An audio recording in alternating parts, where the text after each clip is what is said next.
kasar gini, let's say gue dari agama A ke agama B, kita nggak usah nyebut ini agama A B. Yang A meyakini bahwa kalau yang di A lu masuk neraka. Akhirnya yang A stick dengan dia jalanin ini kan, dengan keyakinan bahwa dia akan masuk surga. Tapi kehidupannya dia kacau balau. Nah yang ini, walaupun dia sudah dapat stigma bahwa lo tidak akan masuk surga, tapi dia menjalani kehidupan dengan baik dan benar. Dia berbuat sesuatu demi kebaikan orang lain, dia jalanin hidup dengan baik. Masa Tuhan terus bilang, enggak, lo masuk. Kasarnya gitu ya, kalau misalnya di pikiran gue gitu, lo masuk neraka tetap. Kalau ada orang beriman berbuat maksiat saat di dunia, kok bisa masuk surga saat di akhirat? Sementara ada orang tidak beriman, amal baiknya kelihatan banyak di dunia. Bantu orang, gak pernah mabuk, gak pernah bunuh orang, gak pernah macam-macam, suka bantu, suka nyumbang, suka macam-macam. Tapi dia gak beriman, kok bisa masuk neraka? Di mana keadilan Allah? Halo? Pernah dengar pertanyaan ini? Itu pertanyaan itu, kalau muncul sekarang, itu sebetulnya pertanyaan yang telat. 15 abad yang lalu sudah ada pertanyaan serupa. Siapa yang bertanya itu? Sayyidah Aisyah Ummul Mukminin radhiyallahu taala anha bertanya kepada Nabi, ya Rasulullah, itu si fulan belum beriman, tapi amal baiknya kelihatan banyak banget, suka bantu, suka nyumbang, suka ini, suka itu. Nanti di akhirat masuk surga enggak? Anda tahu, begitu pertanyaan itu muncul, yang turun langsung surah dengan namanya Al-Furqan. Ayat yang ke-23. Tuh. Ya, kalau Anda nggak belajar nih isi-isi di Quran, kadang-kadang tuh logika semacam ini kalau iman kita lemah itu bisa langsung jatuh seketika. Dan ketika jatuh pada titik nol itu mudah diarahkan kemanapun. Ini nggak usah takut. Kalau Anda disebut oleh sementara orang kamu nggak kaya, nggak apa-apa, cukup hidup. Toh orang kaya juga kalau meninggal nggak akan dibawa kekayaannya. Silahkan cek gelarnya sama, tinggalnya sama dalam tanah.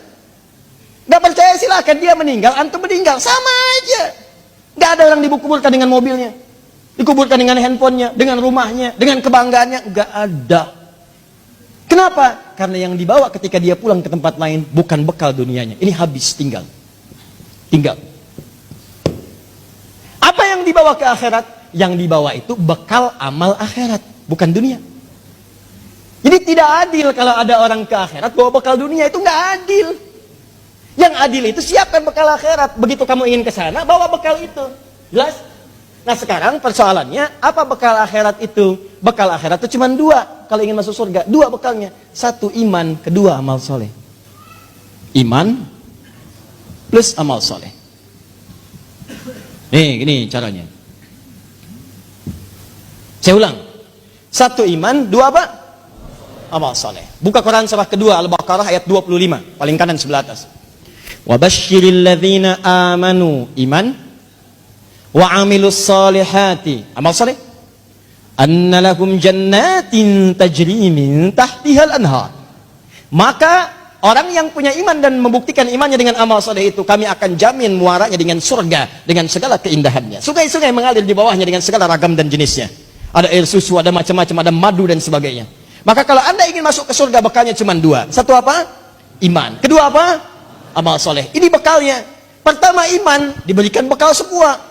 Semua yang lahir itu membawa iman dalam dirinya. Cuman yang merubah itu lingkungannya. Kullu mauludin yuladu 'alal fitrah. Semua yang lahir dari rahim manusia manapun membawa fitrah. Fitrah diantaranya apa? Keimanan. Dari mana taunya? Buka Quran surah 30 ayat 30. Fa aqim wajhaka lid-dini hanifa.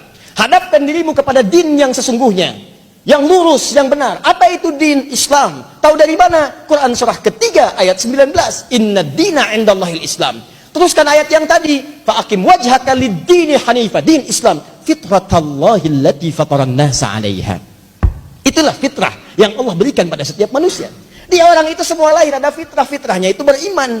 Cuman sayang kata Nabi, kullu mauludin yuladu 'alal fitrah fa abawahu yuhawwidani aw yunassirani aw yumajjisani. Maka lingkungan abawa itu bukan cuma orang tua. Kadang orang tuanya muslim, disekolahkan di tempat yang bukan islami, terbawa, pindah keyakinan, iman hilang.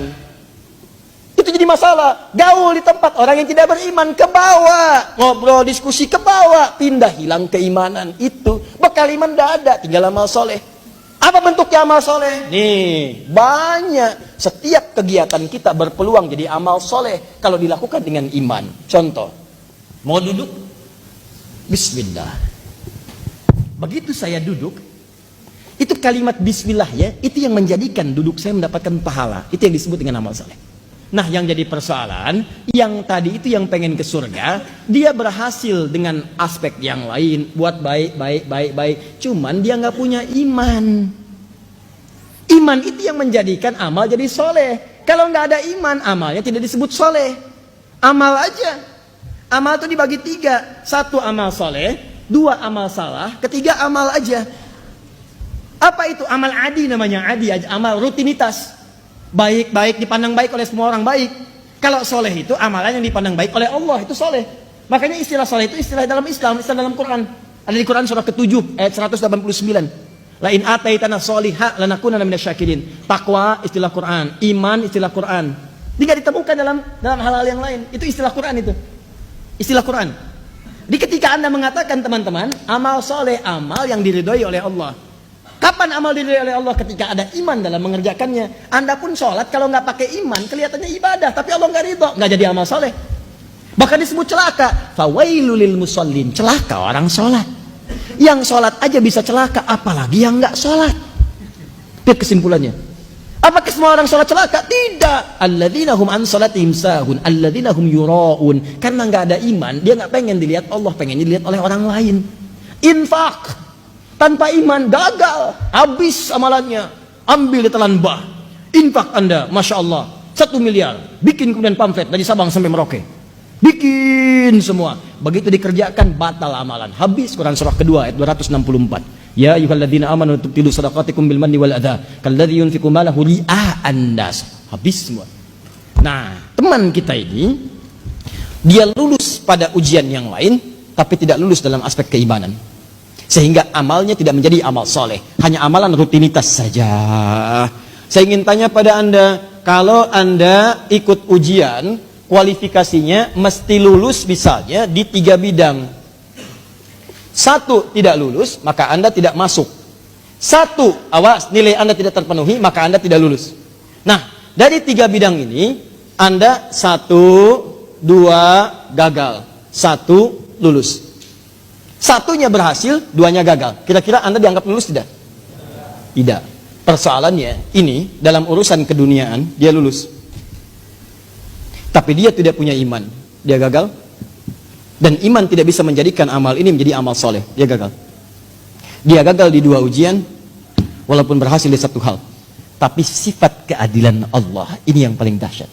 Karena Allah Maha Adil. Hei, kamu kan tidak beriman, tapi berbuat baik. Perbuatan baik kamu kan untuk urusan dunia, bukan urusan akhirat. Maka Allah pun balas semuanya saat di dunia. Karena dia mengerjakan itu dalam konteks dunia, bukan dalam konteks akhirat. Karena tidak ada iman, maka Allah berikan balasannya langsung di dunia dan dipercepat balasannya. Saking adilnya Allah. Maka turun ayat wa qadimna ila ma amilu min amal.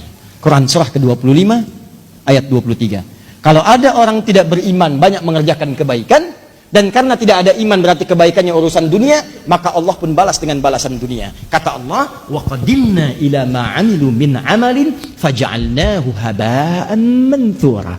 Maka saya percepat, kami percepat balasannya saat di dunia.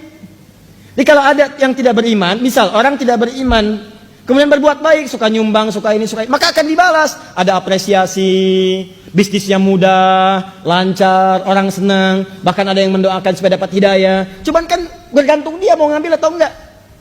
Fir'aun juga udah pernah didatangin sama Musa, sama Harun alaihi wassalam. Didatangi, cuman dia nggak mau ngambil. Bukan nggak dapat hidayah, dikasih nggak mau ngambil. Beda antara dapat dengan dikasih nggak mau ngambil itu lain. Jadi jangan salahkan Allah ketika hari kiamat Anda dihisab. Bukan Allah nggak ngasih, Anda yang nggak mau terima. Makanya kata Allah, di dunia kami berikan, di akhirat hukumnya beda. Faja'alnahu haba'an manthura. Maka amal-amal yang Anda anggap baik tadi akan diperlihatkan oleh Allah dalam bentuk debu yang berterbangan. Indah bahasa Qurannya. Debunya terbang. Kalau debunya tidak terbang mengumpul, maka dia akan punya masa. Dan masa itu mesti ditimbang. Jadilah sebuah amal soleh. Tapi bahasa Qurannya indah. Terbang dia. Siapa yang bisa nimbang yang terbang? Burung tidak bisa ditimbang saat dia terbang. Ayo timbang saya, nggak bisa. Ya, kata burung kakatua. Nanti setelah dia ngencok di jendela, kemudian Anda bawa, simpan di situ, baru kelihatan berapa beratnya. Paham? Nah, inilah yang disebut